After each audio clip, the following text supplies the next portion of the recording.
start by introducing myself. I'm Jessica Sullivan, Senior Associate Director of Admissions at Susquehanna University. So super excited to welcome our panelists and our prospective students here this evening to learn a little bit more about political science, pre-law, legal studies, international studies at Susquehanna. It is our goal this evening that our guests will ask us some questions. So please utilize the chat function to ask questions of faculty members or our current students. We want you to ask kind of anything that comes to mind. So even if it's something that might not be specifically related to comments that our panelists are making, if it's something about Susquehanna in general, we're all kind of experts, so want to help you answer any questions that you might have at this stage. So I'm going to start by handing it off to Dr. Clark for his introductions. Hi, everyone. I'm Dr. Nick Clark. I'm the department head for the Department of Political Science, which includes political science, international studies, public policy, and legal studies. Dr. Peterson. Hi, I am Professor Rolfe Peterson. I teach in the Department of Political Science. I'm also the pre-law advisor, and I teach courses in American politics and campaigns and elections, American Congress, and the US presidency. And my name is Kirk Harris. I'm an assistant professor in the Department of Political Science. I'm also the director of the International Studies major. So I teach comparative government here at SU and other comparative politics classes, so politics outside of the United States, as well as the key Intro to International Studies class that we have.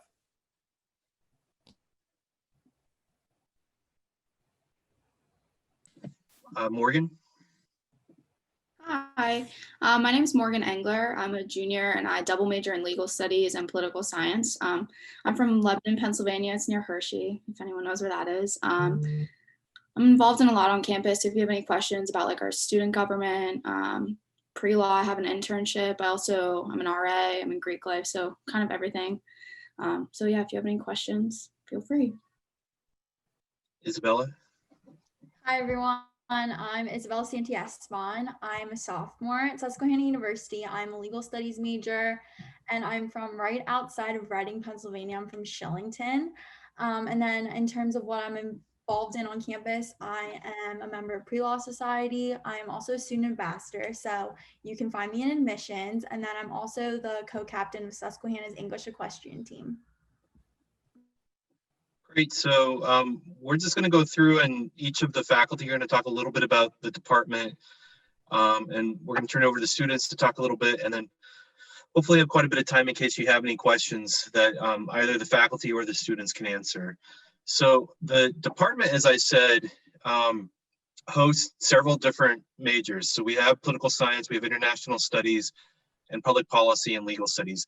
These are each separate degree programs that have a sort of different focus to them. So the types of courses you take and the kind of intellectual focus of it and the types of careers that you might pursue are going to be a little bit different across the 4 different programs, but they're all hosted in political science. They're all sort of incorporating a number of courses that are based on politics and government and are taught primarily by the faculty in the department.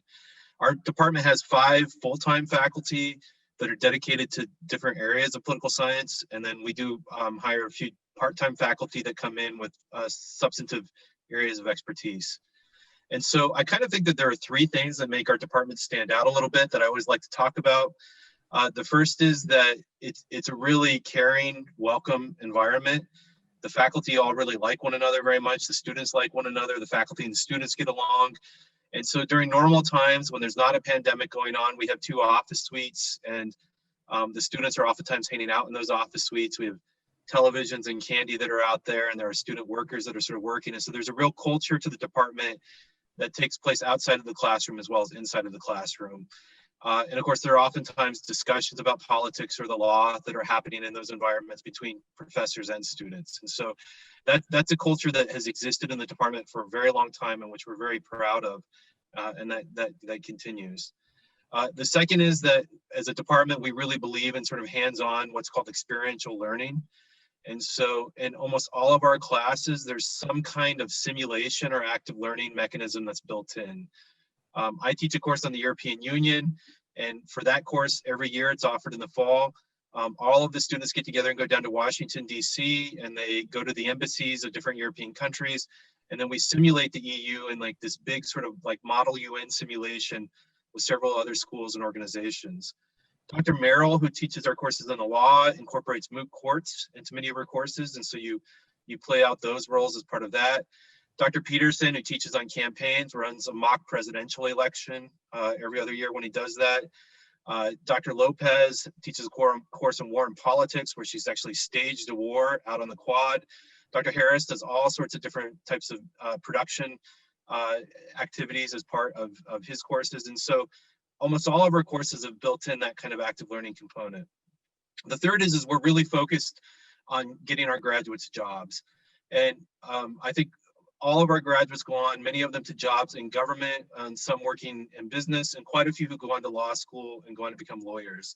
And so we try to make sure that students have experience working with data, being able to analyze and interpret data, because that's a skill set that's going to be valuable in almost any career. And you know, almost all of our students leave with some sort of practical experience. Many intern with campaigns. Some, like Morgan right now, are interning with a local lawyer or judge or nonprofit in the area.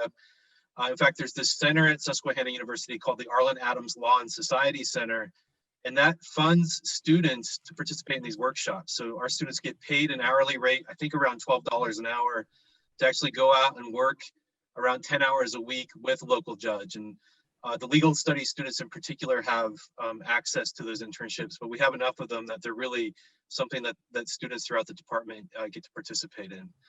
So we're really proud of the sort of foundations we've built up, enabling students to go on to really successful careers. You know, the only other thing I'd say, so in addition to being the department head, I direct the public policy and the legal studies programs. These are both interdisciplinary in nature. And so if you declare public policy or legal studies, you're going to be taking courses in political science and in other departments as well. Public policy, there's really an emphasis on economics and on business. And legal studies incorporates more sociology and philosophy and things of that nature. Public policy is really trying to position students to have expertise in how to be sort of administrators within government, how to come up to solutions to public problems, and go out and have experience working with government to solve those problems. Legal studies is obviously based more about the law. It's in part an effort to try and prepare students for law school for those that are interested, but there's any number of other types of legal careers. And so there's a broader focus on trying to expose students to different possibilities of working with the law. And so there's a much broader focus to that program. But both of them in many ways they're interdisciplinary, and they're sort of more applied foci to the political science major. And we end up having a lot of students that will double major both in political science and in international studies or public policy or legal studies. And so it does offer quite a few opportunities. But I will now turn it over to Dr. Peterson. Yeah, and I mean, I think what Dr. Clark said is exactly right. We try to excel in providing you experiential learning, giving you experiences that will help you later in graduate education and in work life. And we also really, I think, emphasize a lot of teacher-student interaction.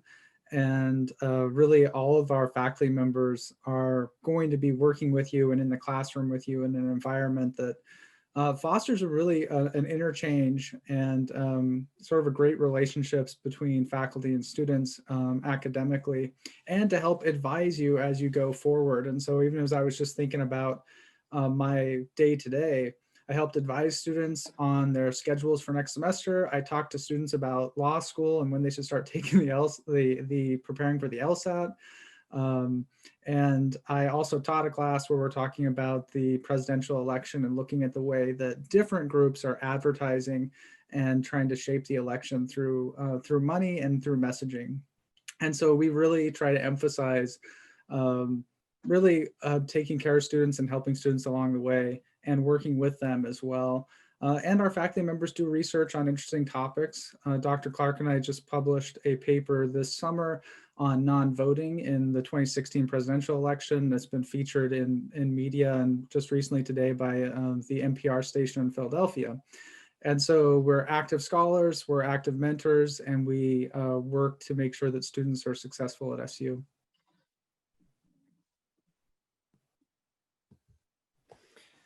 Dr. Clark, did you want me to talk a little bit about the International Studies program? Yeah, please. Sorry, Dr. Harris. Yeah. Yeah, sure, I'd be happy to. So International Studies is truly an interdisciplinary major. So I'm the director of it, and our students will take classes from Dr. Clark in European politics and Dr. Lopez's fantastic Rise of China class that she's teaching right now. And from me. So I specialize in teaching and researching about African politics. That's where I've done my dissertation field work, and I love the chance to introduce students to the politics of that continent, including by working with some publicly available survey data to figure out how to answer their own research questions. But students will also, in the International Studies major, take classes from in history, in economics, in anthropology and sociology, even in like religion, philosophy, and sometimes in art. Because the goal of the International Studies major is to help students understand how politics, culture, economics, how all of these things intersect to shape different transnational phenomena, big stuff that crosses borders, and then to equip students to be able to solve international problems and solve transnational problems and be able to work and have careers overseas. And so I help advise students kind of through that process as they learn kind of how to do those things and as they take courses from all these different departments, including our own here in political science. And there are three different kind of versions of the International Studies major, sort of three tracks within the major. And so those are diplomacy, which is more geared towards politics and history and economics, trade and development, which is a lot of politics and economics, and then comparative cultures, which is politics, but also history and culture, and a lot of classes in the humanities. And so we'll have students who will double major between modern languages and international studies, or between political science and international studies. And it's really cool to see those connections kind of come alive in the classroom, and then beyond that in students' careers as they go on to other things. So it's a fantastic major. I love being the advisor for it. And part of that is because I was an international studies major in college as well. And it has taken me to some amazing places, and I'm excited to see that happen for our students as well. Great. So we're going to ask each of our two student panelists to talk a little bit about what it's like to be in the major and their sort of interest in what they're doing on campus. And then we'll turn it over to all of you for any questions you might have. So Morgan. Yeah. So again, I'm a legal studies and political science double major, and I'm on a pre-law track.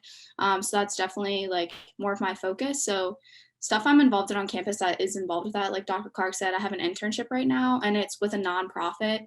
And that was really something that's cool for me because it's something I feel like I wouldn't have been able to do if I didn't come to school here and didn't like research into that center, because like at home I can go and like try to get an internship with an attorney, but this is a nonprofit that I like never heard of, and I still get to go into the courthouse and like work with the judges and work with the attorneys. So that has been an awesome experience. And I'm also president of our mock trial team, so that is something that I really, really love, and something that it's like, I don't know, it's like kind of getting hands-on experience of what we're learning at school. So that's another thing to consider. There's lots of clubs that are based around like these majors and these interests, and there's so much to get involved in here. Yeah, so right now I'm taking a lot of classes. I'm taking constitutional law, which is super interesting, but I'm also taking classes like the European Union, Dr. Peterson's elections class. So there's so much variety. Yeah, there's so much to do, and I love all the classes. They're all very interesting, very engaging. Kind of sad I'm going to be missing the going to Washington for EU, but we're still making the best of it, so.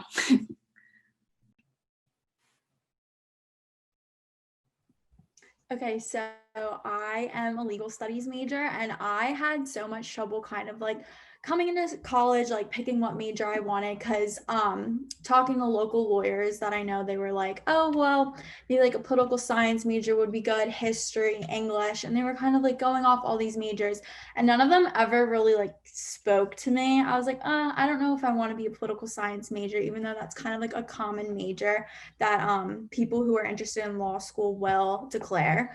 So I was looking at different colleges, and I remember specifically looking at one, they had a legal studies major, and I was like, oh, this is such a cool major. I wish Susquehanna had this. And then Susquehanna built the legal studies major, and I was like, oh my gosh, this is perfect. Like, I can go to Susquehanna and have this major. And I'm absolutely obsessed with it. I really do love it, just because it's interdisciplinary and it doesn't focus on like any one thing. And Dr. Clark kind of already talked about this, how it has like political science classes, sociology, philosophy.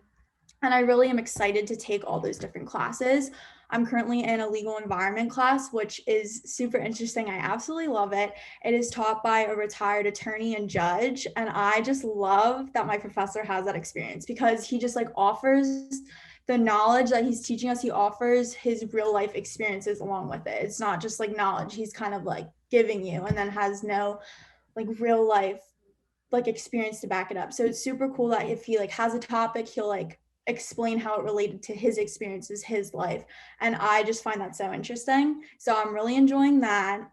And I'm also in pre-law society, and that's a super cool experience for people who are kind of thinking about law school, or they're not. Like, I am not sure if I want to go to law school or not yet. I'm still deciding. Coming into college, I was like, yes, I'm going to be an attorney.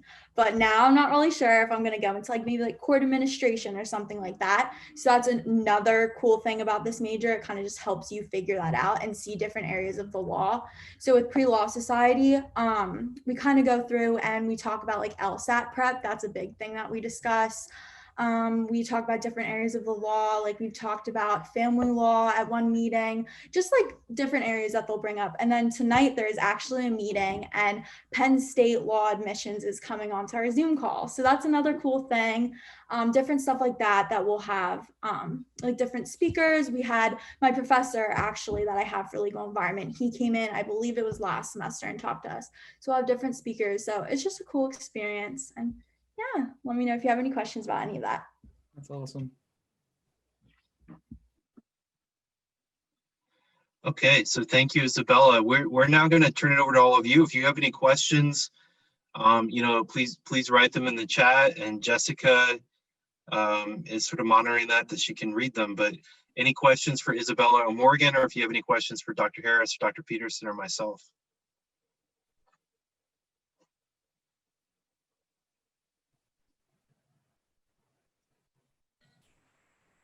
I'm giving it like the 8 seconds I think we're supposed to give it. So as you're thinking of your questions, which I know you guys will come up with some, I have one question that people might be wondering but haven't asked yet.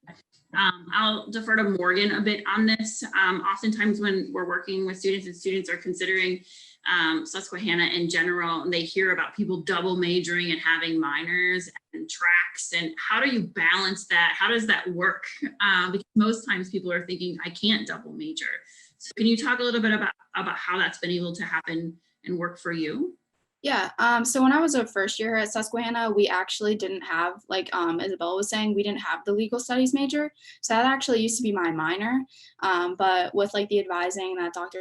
Peterson was talking about, it was came to my attention that a lot of the classes count towards both majors. So I'm not taking double the classes because the majors are so interdisciplinary. A lot of the classes count for the same thing. And then again, with like my minor, I'm in the honors program, so I have to take classes with that, but they count towards things. Like I'm taking a class for Dr. Lopez, that's the rise in Chinese politics, and it counts for honors too. So many things cross count for everything. And then it also, as a double major, it often gives you preference in a lot of classes when we're picking classes. So that's like another cool thing, but it does sound super daunting, but it's honestly been really nice for me to have a lot more available classes that I could take and like spread out my interests. And if you double major, you often like have two things that you are very interested in, they go well together. So really it doesn't even feel like a double major a lot because all the classes just coincide so well, and it's just really easy to like knock multiple things out with one class and then you enjoy it the whole time. So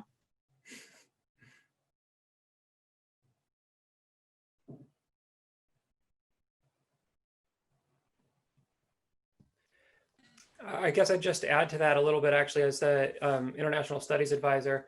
One of the great things about our IS major is that there are a lot of elements in the central curriculum here at SU, requirements that as sort of a liberal arts college, liberal arts university, all of our students are required to take, that are a part of the international studies major as well. And so like you can be taking an international studies class that also fulfills like your artistic expression requirement in the central curriculum here at SU. And so that's one of the reasons why students like Morgan have been so successful in double majoring or adding minors and overlapping in that regard, is because they're able to pursue their interests and also fulfill their graduation requirements at the same time, given how the curriculum is structured.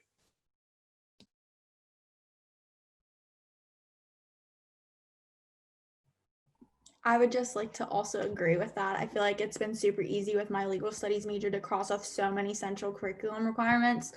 I think I only have like 2 left, and fall semester of my sophomore year. So like that's super cool. Yeah, I just wanted to add to that.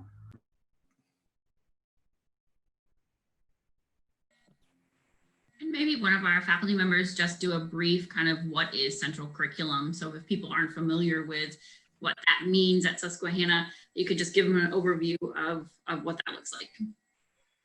Yeah, I'll defer to Dr. Peterson on that, as he's the chair of the committee on the central curriculum. I was wondering if you were going to just knock this out for us, Dr. Clark. Susquehanna is a liberal arts school, and we pride ourselves on giving you a liberal arts education. And the central curriculum is basically categories that allow you to experience different academic disciplines, different ways of thinking, and different elements of a well-rounded education. And so you'll take requirements on history and have a historical perspectives requirement, or a social interactions requirement, or a diversity requirement, or a scientific explanations requirement. And it looks sort of daunting when you first look at it and look at these requirements, but they're all designed to try to give you a liberal arts education that's well-rounded, that will help suit you later in life. And what Morgan and Isabella are saying is that oftentimes when you take American government with me, you're also fulfilling social interactions. And when you take comparative government with Dr. Harris, you're also fulfilling a diversity requirement in the central curriculum. So our classes fit very well in it.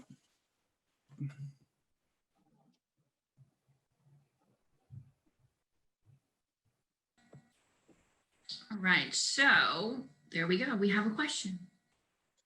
What made you choose political science? So whoever that resonates with, I will allow you to answer that one. I think it's for a student, Jessica. That would have to be me then. Didn't want to isolate anyone. I wanted you, if you guys want to tell us, I'm sure people would want to know. Okay. My story's a little weird, but my parents are actually both practicing attorneys, so they kind of told me the same thing that Isabella was saying earlier. They're like, you could major in English, or my mom majored in psychology, my dad majored in business, and I was like, like that doesn't really interest me. But when I visited Susquehanna, I didn't even know what political science was. Like, it's not something we talked about in high school. I had no clue. But I was like, oh, like politics, that sounds really interesting. And like when I came here, they talked about like how the classes will prepare you for law school, but you'll also learn about things like all like across the world, the comparative government, like you learn about how politics work in other countries and not just in the United States. So it's so interesting to learn about how things work here, which like I learned about all through high school, but it's like I get to talk about how politics in China work, how politics in Africa work, and it's just something that is so interesting to me. And then you get to compare it to how the United States is, and just totally think about like how that applies with what you want to do. So it's just like seemed so interdisciplinary, and with a liberal arts college, like I just knew it had so much to offer and so much I could learn. And it's really been that experience for me. There's been so many different classes, like so many different things. Like every time people hear my schedule, they're like, that is so all over the place, but they're all political science classes. Like I'm just learning so much just within one major. So that's been really awesome. That's a great answer. I think we should let everyone, the other panelists as well as the attendees, people can call out a congressional race, and Dr. Peterson has to say which party he thinks is going to win that race. I could coin flip it. We could just like, if I could find a coin, I could just flip it as a, Well, that's not very tails. knowledgeable. Just a good generator. Yeah. But Brian, you could also come and sit in on one of our classes, and I think you would also see why students pick political science at SU at times as well.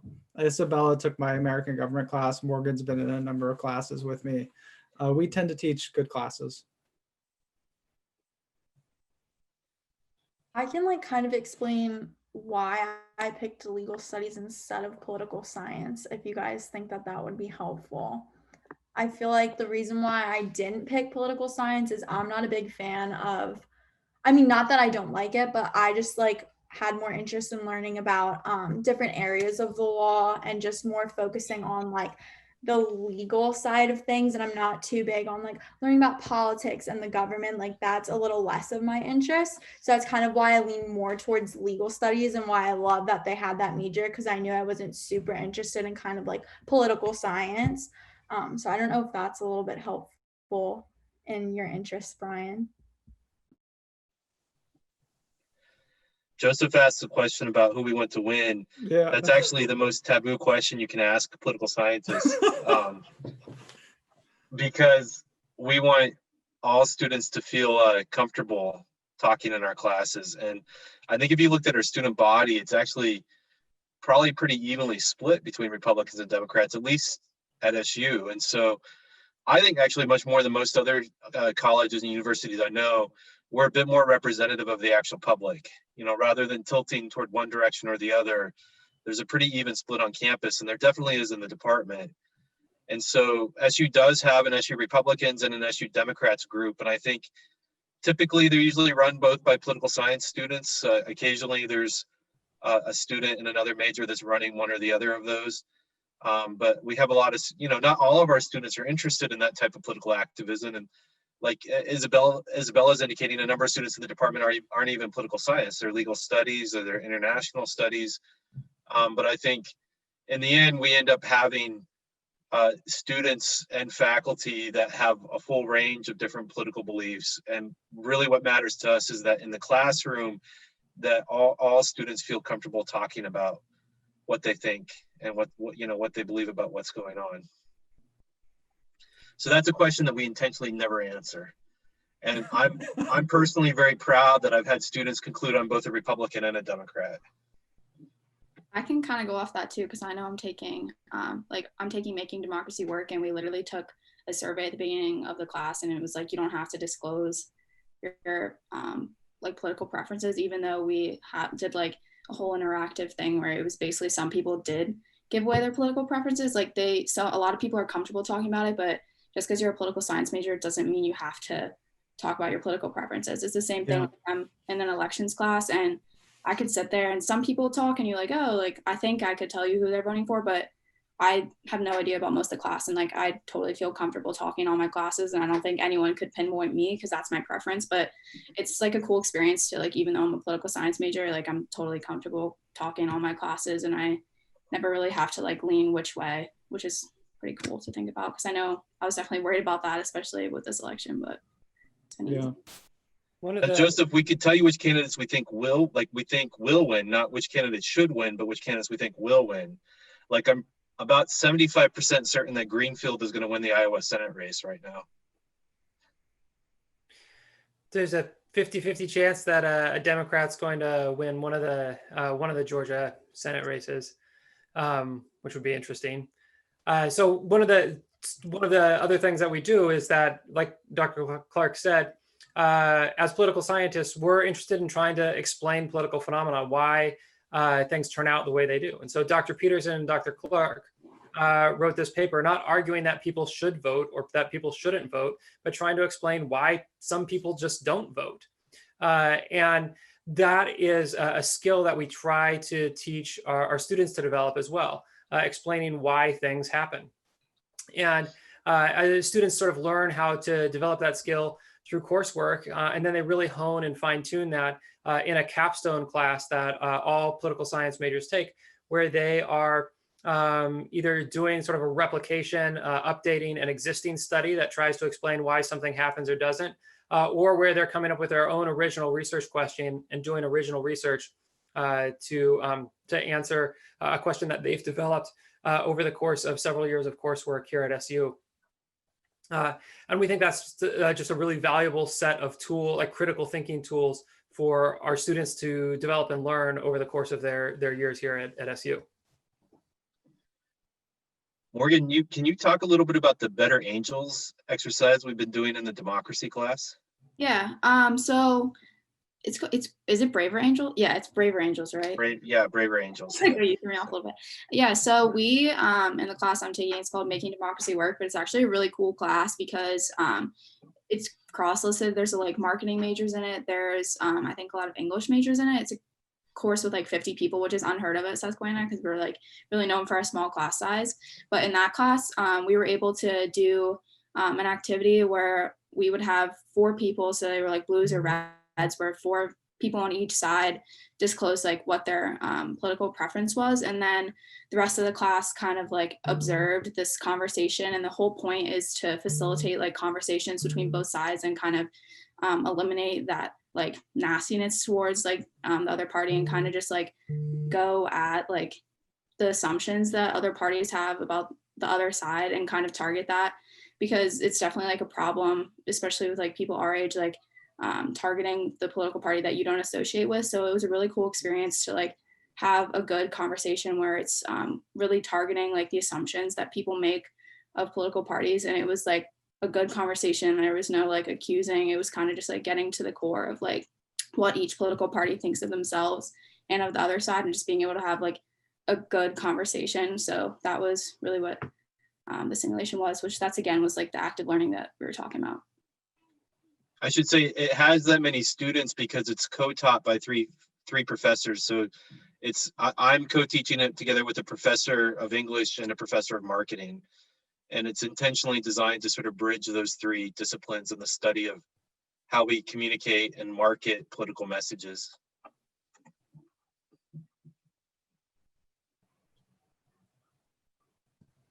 So just to follow up on that about class sizes, our intro classes usually cap at, it's 35, right guys? And then upper level classes cap at 25 students. And so you will be in a position where you can expect your professors to get to know who you are and help you develop like your writing skills and help you develop your rhetoric and speaking skills, as Dr. Clark is doing in this Making Democracy Work class, and help you kind of learn what you're interested in doing after college as well. And so that's one of the reasons why I like being at SU, is this really collaborative relationship that exists in and outside of the classroom between students and faculty.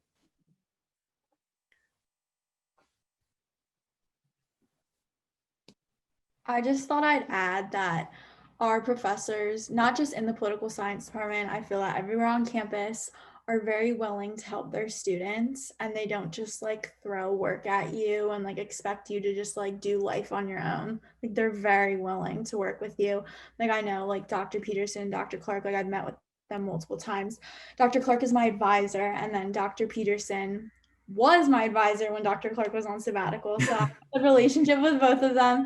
And I'm just very grateful. Like they're good for like academics, and they're also good. Like you can tell them anything. Like if you need like any, like if you need to just like talk about your personal life, like they're there. Dr. Peterson was also my professor for perspectives, which is a class all first years have to take at Susquehanna. And it's kind of like an intro to Susquehanna. We also talked about some political science topics.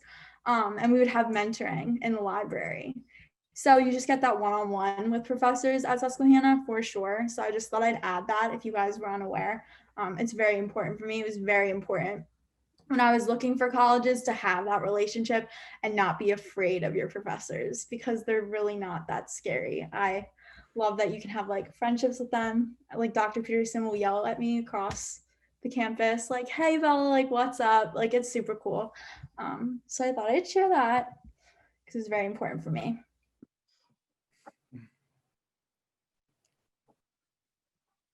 I personally find admissions counselors to be very scary. Like Jessica, she terrifies me.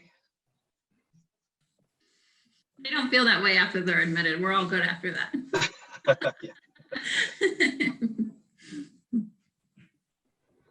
I actually had the best experience with my admissions counselor. The first time I came to Susquehanna, I met with Rocco, and I still remember who Rocco is, like from that moment.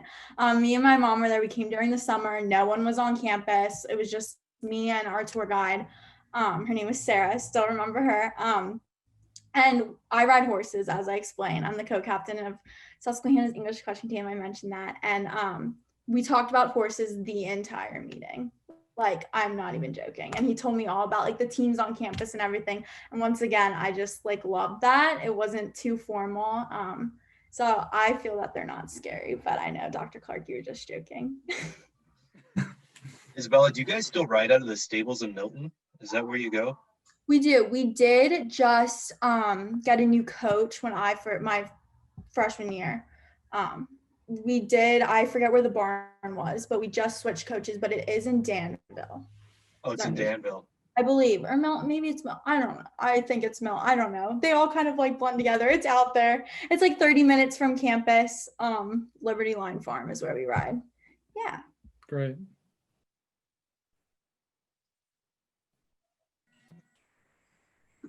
Other questions? You guys you had two questions, but they're really amazing questions that you've had that have sparked all of this content. So please continue to ask, certainly. None of us are scary, as you can tell. See, we're all good. We're all here to help and help you understand Susquehanna, certainly, as you try to figure out what's going to be the best match for you in the coming years.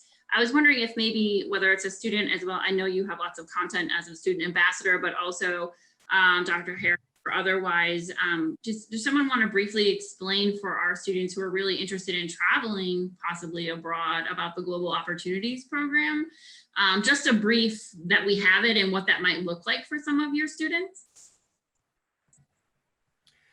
So, I mean, I can talk really briefly about the program, and then maybe Morgan and Isabela could talk a little bit about their plans for Global Opportunities, or GO.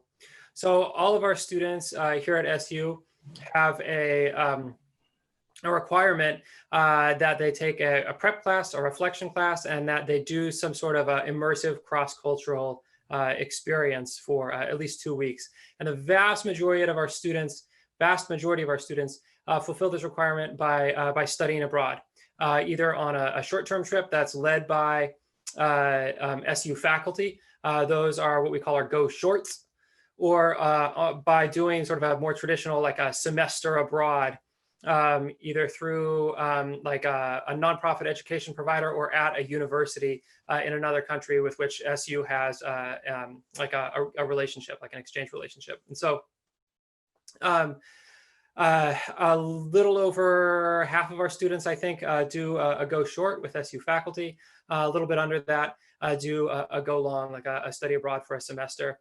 All of our international studies majors, well, almost all of our international studies majors will do a Go Long. They'll spend a semester somewhere, and oftentimes they'll have an amazing internship as part of that. And so we had a student a couple of years ago who she was fluent in French and ended up, while she was in Brussels, being an intern to a member of the European Parliament in the European Union.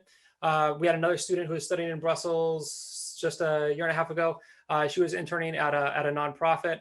And there are multiple other sites where it's relatively easy to take an international internship and get some practical work experience in an international cross-cultural environment as part of the GO program.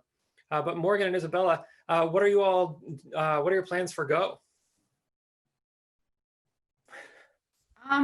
It's been interesting as of right now because I'm really still hoping to go, but the application's just open, so I'm starting to apply. I'm planning on going short. That's just what I wanted to do from the start. I'm right now looking at New Zealand and Singapore just because I wanted to go somewhere where I'd be able to like be in a culture where I wouldn't just like when I'm older one day be like, oh, like I want to just pick up and go to Singapore with my family just for fun. So that's like something cool, like just looking at all the places that are offered. Like Even last semester I applied, but they got canceled. But it's just so crazy to look at all the places that are offered that I don't even think about. Like, I would have never thought that I would want to go to Singapore, but it's really focused on sustainability. And that's like something that I really am passionate about. So it's something I really want to pursue. And it's just like all the go short trips, even though you're only there for like 2-3 weeks, they do have a focus. And it's just like a really cool experience. So I'm hoping, crossing my fingers, I get to go either in the summer or the winter. But yeah, that's my plans for now, at least. So I do not have a plan yet. I know that I do want to go short, I believe. I just, like Morgan from the start, I think that's what I wanted to do. I'm not a big traveler to begin with. So this will help me kind of like step outside my comfort zone. And I kind of liked Susquehanna for that, because I don't think I would have studied abroad if I would have went anywhere else, if it was just like an option to do. So I love that Susquehanna is making me do that. Hopefully with COVID, that'll happen. But I believe I'm going to do a go short, not sure where. I think for the winter of my junior year, I have to apply by March, I believe. So I'm thinking about that. I'm looking at my options and everything. So I'm not sure if I want to go the winter of my junior year or the summer after my junior year.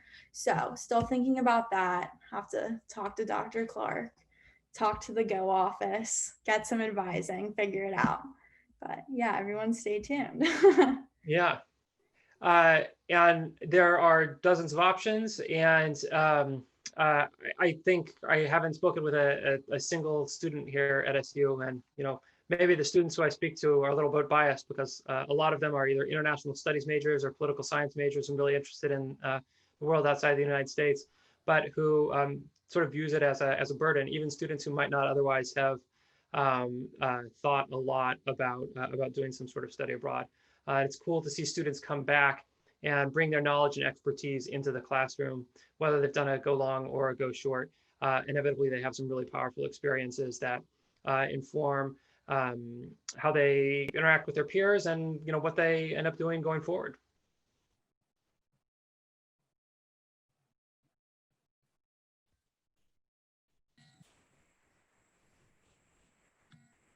All right, so I think one of the great messages, great takeaways from all of that is that you're not alone in making the decision. So you're going to have faculty who will help you figure out where you might want to go. There's advisors, as Isabela said. So, you know, we're really looking at talking to you about what do you want out of it? Let's figure out what you want out of it.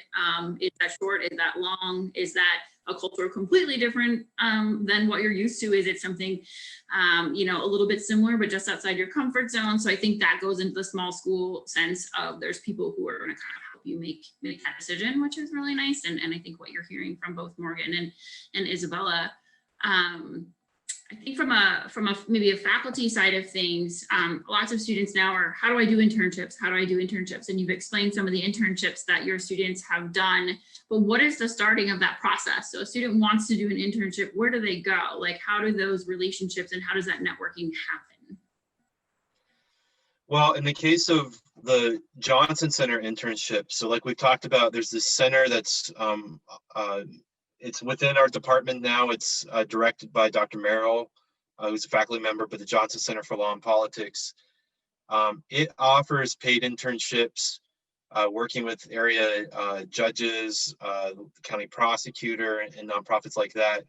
There's semester-based internships, and so Dr. Merrill puts the call out, I think about midway between each semester, and it goes not just to our department. Other departments have the option of applying as well, but it, you know, primarily goes to students in our department.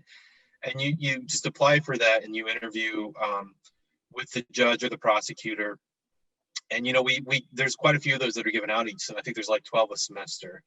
And in some cases, students do it for a full year, but in other cases, it's just a semester. But you're notified of that and the opportunity to apply for it and all of that. We do have quite a few students that do other types of internships. We oftentimes receive emails from political candidates and from, in some cases, state legislators working down in Harrisburg, or from nonprofits and other organizations who are seeking internships. And in a few cases, even organizations that are seeking interns that will work on the SU campus. And so that gets distributed out by email to all the majors in the department. And in most cases, students sort of apply for that separately. In some cases, they go through us in the department to do that. There's quite a few opportunities every year that just sort of come that way informally.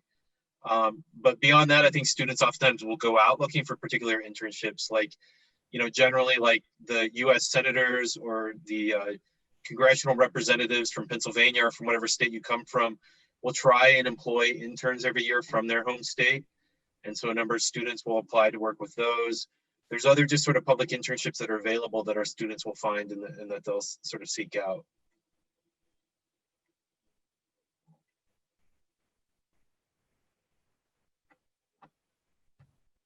Maybe we could mention our Career Development Center as well.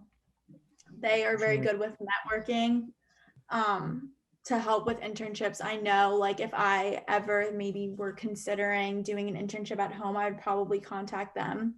Very open to helping you with your resumes, cover letters, anything that you would need. I went there to get my resume looked at and kind of just like put together, because it was very different than my resume in high school, to apply for my on-campus job. So they're a really good resource. Yeah. We also, one thing we haven't talked about that's worth mentioning to all of you is there's a number of student organizations that our students are involved in. So there's a student government, which is here, it's called the Student Government Association, or SGA. And it's oftentimes political science and international studies and legal studies students that are really making up a lot of SGA. I think we've actually, the department has, a student from our department has been the president of the student government now for like 8 years running. And so it's almost become like a tradition. We have the mock trial team, which Morgan mentioned, and she's captain of this year, that competes out there. There's a model United Nations team that's associated with the department that Dr. Lopez advises and receives some support, and they're out there competing. There's the Pre-Law Society that Isabela is involved with and that Rolfe is the advisor for. And then there's, you know, a variety of other organizations and clubs, and then sports beyond that, that I think our students have filled a lot of leadership roles within. Mm-hmm. And a lot of our students will go on to, there are various like post-graduation like fellowships that students will compete for, or even like summer fellowships that students will compete for and oftentimes be selected for. So those are opportunities that are available as well. And we've got a faculty coordinator on campus to help students learn about and apply for some of these fellowships. So I've got some students who are doing that right now. A student from my comparative government class a couple of years ago, ended up winning a really prestigious Fulbright fellowship to study in the UK. He's a history major here at SU. So those opportunities are available for you as well, and things that we try to prepare you for in our coursework.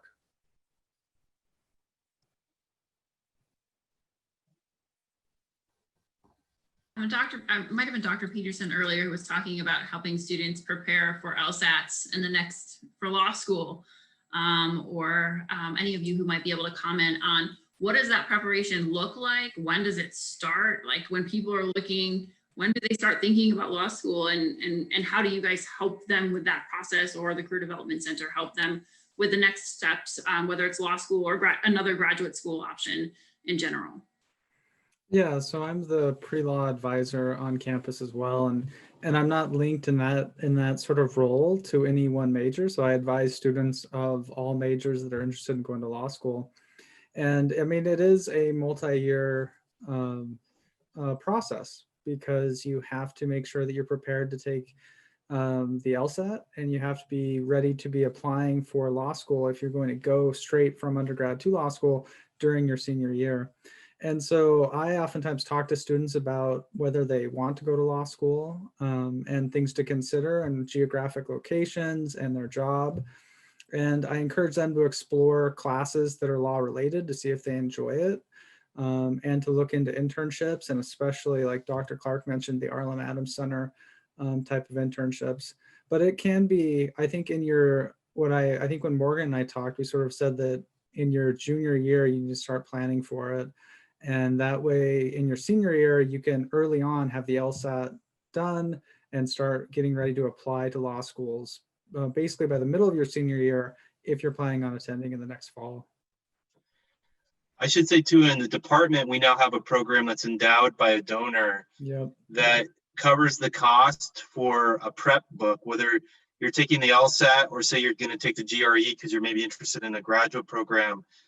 This program will cover the cost of buying the prep books for it. And it also provides a faculty mentor that will meet with you and sort of come up with a timeline for preparing for the exam and answer questions. And then we'll meet with you periodically as you're studying for the exam to sort of help you work through that process. And so it's a fairly new initiative. This is its second year, but it's an endowed one that we've been happy with so far. So Dr. Peterson, how many students are you supervising right now who are preparing for the LSAT? Oh, you mean as part of the program? Yeah. 3. But as pre-law advisor, I'm meeting with students all the time from across campus. Oftentimes they're in political science, but oftentimes they're in psychology or in business, and they're just interested in law school as an option. And so I'm advising and meeting with them and making sure that they're sort of on a path that will help them with that. And just to clarify, Dr. Peterson, when he says 3, he's meeting with 3 students in that endowed program I just mentioned. Yeah. There are other students getting ready for the LSAT that are being advised by other faculty. So right now we have probably around 9 or 10 students that are prepping to take the LSAT. Yeah. And we've had students have a lot of success as well in their law schools around the state and around the region. I also wanted to add that I think I said this earlier, in Pre-Law Society, we do go over LSAT questions, and we have done this already this semester. We went through like there's different kind of like an SAT, like the reading section, math section, there's different sections among the LSAT, and we would go through like different types of those questions, and they're different. There's like logic questions, they're very different to think about. So it was cool to be exposed to that and kind of know what you're going into or what would be the questions if you were considering taking the LSAT. So that's cool exposure that you get to. Yeah.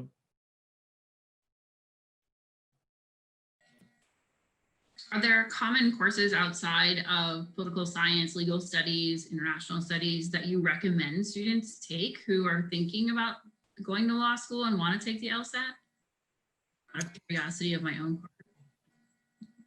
Yeah, what I generally tell students to take, I guess what I oftentimes tell students to take classes that they enjoy. There are some niche courses. For example, there are a course called Logic and Philosophy that can sometimes help with logic games. And I certainly want them to take Dr. Merrill's classes on constitutional law so they know what their first year law classes will be like. But I oftentimes tell students to take courses that they enjoy. Because studying for the LSAT becomes its own sort of course in itself and is really specific. So I encourage them to take classes and do well and make sure their GPA is strong, and then take classes that they're passionate about. Yeah. I don't know if legal environment is open to all students, but I know it's a business class technically. It's through like the School of Business and not our department. Am I correct in that? Yeah, it's accounting technically. Yeah. But like my professor, the one that's a retired attorney and judge, he was like, this technically, it's not really like a business class. He kind of talks about like all different areas of law. And I feel like that's a really good one to like, I was exposed to a lot already, and it's just halfway through the semester, a little bit more. We cover all different kinds of law. We already talked about like tort law, civil law, criminal law, we talk about administrative law, and then we have 3 assignments and we have to do legal memorandums. Like we were a legal intern at a law firm, and he kind of gives you like the scenario and you go through. Where I didn't know this until this class, but we're also exposed to Westlaw, which is a database through our library that we get, which is really cool. And I guess it's like this database that attorneys use, which I didn't even know it was a thing, and we're exposed to it, and it's really neat. There's like law libraries and everything, but this is kind of like the modern technology that like lawyers can look up, where they can go like to look up cases and everything. So it's just super cool to have access to that. Honestly, I'm pretty sure even if you're not like a political science major, you can still explore Westlaw, I'm pretty sure, because it's just through our library and like through our tuition and everything. So it's another neat attribute that we have that I was not aware of until this semester. For sure. Awesome. Well, we have just a couple minutes left, so I thought maybe we could end on maybe faculty members talking a little bit like, why do you love to teach at Susquehanna? Like, what is that, and why do you stay? What is it that keeps you here, and what do you like? And maybe Morgan and Isabela, you know, what you wish you'd known before you entered, or what you've learned since you entered, or some advice you might have if you can recall what it's like to be a high school senior getting ready to apply to colleges and make a decision. What's some advice that you might have for the students? I'll start with Dr. Clark, and then we'll go through, and then we'll wrap up. Well, I think SU is a very caring and supportive environment, not just for students, but for faculty and staff as well. And I know at least I have always felt that way, and especially felt that way within our department. And so it's, you know, that has really tied me pretty closely to the institution. The students, I mean, I think anybody that teaches is hopefully going to love their students. And I certainly do. I think what really makes our students stand out, though, is that they're very grounded. And so they're just as smart and capable and dynamic as students that you'll find in any other institution. But there's a real pragmatism to SU students that's very refreshing, and I think makes it easier to teach and more enjoyable, and allows faculty to sort of, I think, establish more genuine relationships because of that. Yeah, and I would think the teaching environment, the small classes, our department, I think, is particularly a collegial, a friendly, and a supportive department. But Susquehanna has really developed a great environment for learning and education. And even now, in the middle of the pandemic, I'm still teaching in person, even though today it was under a tent with masks on, because I value being in class with my students, and hopefully they value it as well. And so if they're that type of environment has just really always appealed to me. I like teaching under the tent, Dr. Peterson. But sort of to answer Jessica's question about what I really like about being here at SU is that I think there's a sort of shared sense of purpose that everyone from our faculty, our staff, our administration, to our students have for sort of being at SU. And that shared sense of purpose to help students achieve, lead, and serve, sort of three buzzwords that you'll see and hear about around campus, is what really binds the community together. And it's one of the reasons why I wanted to be here at SU as a faculty member for my career. And I'm just so impressed with the students that we have and how they do sort of pick up that calling to achieve, lead, and serve in just a really staggering variety of different fields.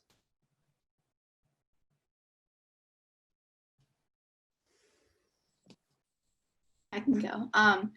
What I wish I knew before I came here was definitely that even with like panels and stuff like this, like, you don't 100% need to know exactly what you want to do the second you get into college. Like, Susquehanna totally like confirmed exactly what I want to do. Like, I added a double major, I switched minors around, and like now like I'm loving it here, and like I love it so much that my brother decided to come here. Like, it's just, I love this school. Like, my family loves this school. But I think like something that was really important for me to realize was like what kind of relationships you want with the community, the campus, and like the professors. And that was like the big thing for me. Like, I'm very involved on campus, and that also provided like a good tie to the community.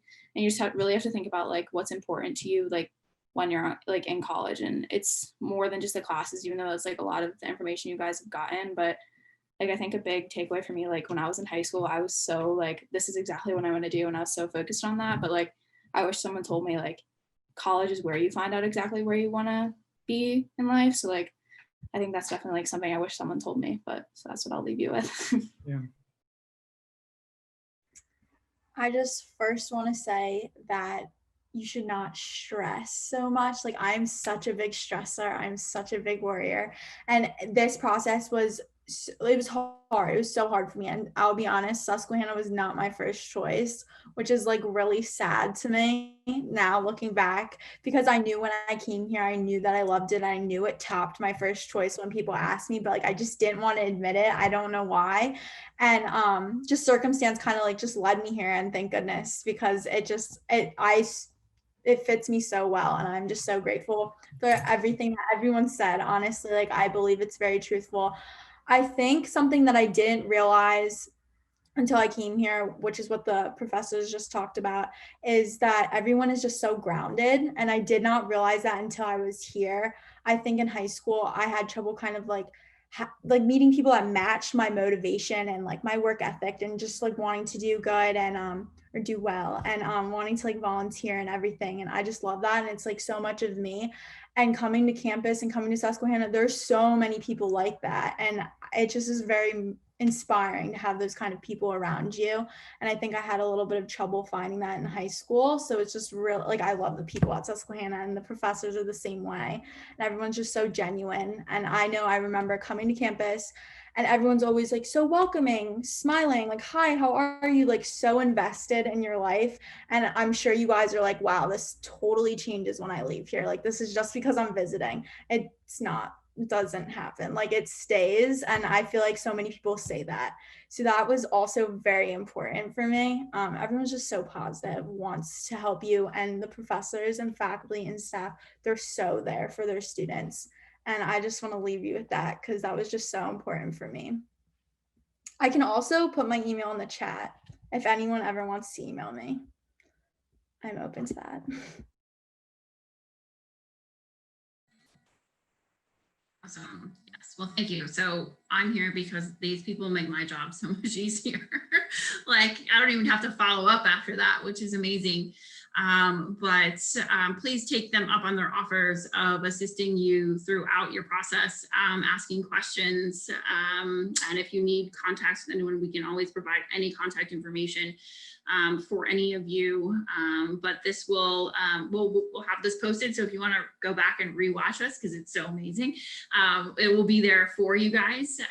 But thank you for your involvement this evening, for spending another hour online, which I know at this point is difficult to do after a long school day. So we appreciate your time. And thank you to our panelists, our faculty, our students for answering questions. But we will all stay in touch. Again, be reaching out to us if there's anything you need. We're here for throughout the year, and then your next 4 if you're at Susquehanna. So appreciate it, and everybody have a good evening.